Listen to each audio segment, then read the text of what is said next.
இந்த இன்ஜின் கிட்ட இந்த ஆயிலெலாம் ரொம்ப ஹீட் ஆகிட்டே இருக்குது, என்னடா இது இவ்வளோ ஹீட் ஆகுது அப்படிலாம் வெறியெல்லாம் இருக்கும்ல நம்மளுக்கு. ஆனால் அந்த ஹீட்டையும் ஒரு ஜீவன் தாக்கு பிடிச்சிட்டு அதோட டேட்டாவெல்லாம் மானிட்டர் பண்ணிட்டே இருக்கும்.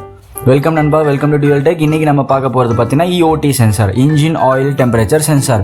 ஸோ இது என்ன பண்ணுன்னு பார்த்தீங்கன்னா, இன்ஜின் ஆயில் வந்துட்டு நம்ம இன்ஜின் ஸ்டார்ட் பண்ணி பம்ப் ஆயிரும் பார்த்தீங்களா, அந்த இன்ஜின் ஆயில் வந்து டெம்பரேச்சரை மானிட்டர் பண்ணிட்டே இருக்கும். நீங்கள் மார்னிங் ஃபஸ்ட் ஸ்டார்ட் பண்ணால் இன்ஜின் டேரெக்டாக 2000 RPM ஐடியில் ரன் ஆகிட்டே இருக்கும் பார்த்தீங்கன்னா, 2500 RPMல. ஸோ அது பார்த்தீங்கன்னா இன்ஜின் வந்து ஹீட் பண்ணும்.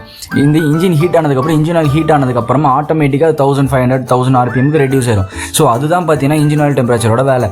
அது டெம்பரேச்சர் எவ்வளோ இருக்குன்னு பார்த்துட்டு ECU சிக்னல் கொடுத்து இன்ஜினை வந்துட்டு ஃபியூல் இன்ஜெக்ஷன்லாம் மானிட்டர் பண்ணும். இன்கேஸ் இன்ஜின் ஆயில் ரொம்ப அதிகமாக ஹீட் ஆகிடுச்சு வச்சுக்கோங்களேன், இன்ஜின் வார்னிங் லைட் வரும். இல்லைனா ஒரு சில வண்டியில் இன்ஜின் வந்து சேஃப் மோடுக்கு போயிட்டு இன்ஜின் ஆஃப் ஆயிரும். இல்லைனா அது வேறு ஏதாவது ஒரு இன்ஜின் கட் ஆஃப் ஸ்டேஜுக்கு போயிடும். ஸோ இந்த இன்ஜின் ஆயில் டெம்பரேச்சரையும் ஒரு ஜீவன் வந்துட்டு 24/7 நம்ம ரன் பண்ணுறப்போ மானிட்டர் பண்ணிட்டே இருக்கும். இதனால நமக்கு நல்ல எஃபிஷியன்சி, நல்ல இன்ஜின் லைஃப் எல்லாமே இருக்கும் நண்பா. ஓகே, மீண்டும் அடுத்த சந்திப்போம். நன்றி.